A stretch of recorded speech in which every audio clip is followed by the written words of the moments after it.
January 1999, you were appointed as Chief of Women's Desk sa Davao Police Office. Is this correct? That was my second assignment with Davao City Police Office, Mr. Chair. What was your first assignment? 1997, August, HRDD, and then by October of 1997, team leader of the anti-vice unit. Yes, it was here. Yes. So, nung after your graduation, noong 1997 August, na-assign ka sa Davao City sa administration of Yes, Mayor yes, Mr. Chair. Rodrigo Roa Duterte. At noong 1997 October, appointed ka naman as team leader of the anti-vice unit. Yes, Mr. Chair. At noong January 1999, hindi na si Digong ang presidente. Ang mayor. I think yes, Mr. Si Ben de Guzman, Yes, ang Mr. mayor. Chair. Yes. So in other words, naandun ka na sa Davao for so many years. Yes, Mr. Chair. At doon mo nabalitaan yung tinatawag na Davao Death Squad because you were there since 1997, 1998, 1999.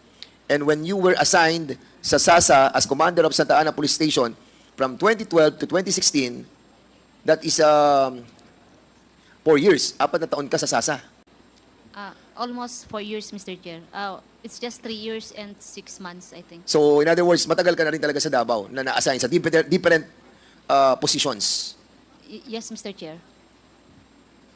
At dito mo sinasabi sa iyong affidavit, yung mga nasaksihan mo na mga pagpatay sa iba't ibang klase ng mga tao implicated in different crimes with certain amount given after the job was done.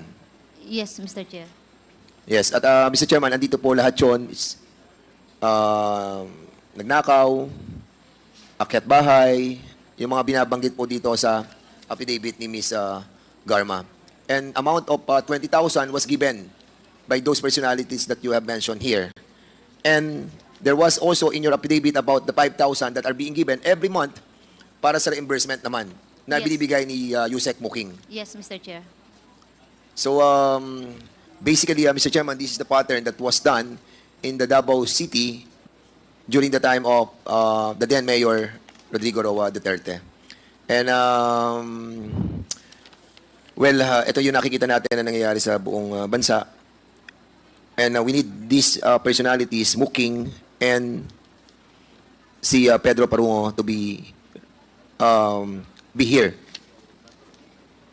in the next hearing, Mr. Chairman. So, for the meantime, Mr. Chairman, yung po muna at maraming salamat po.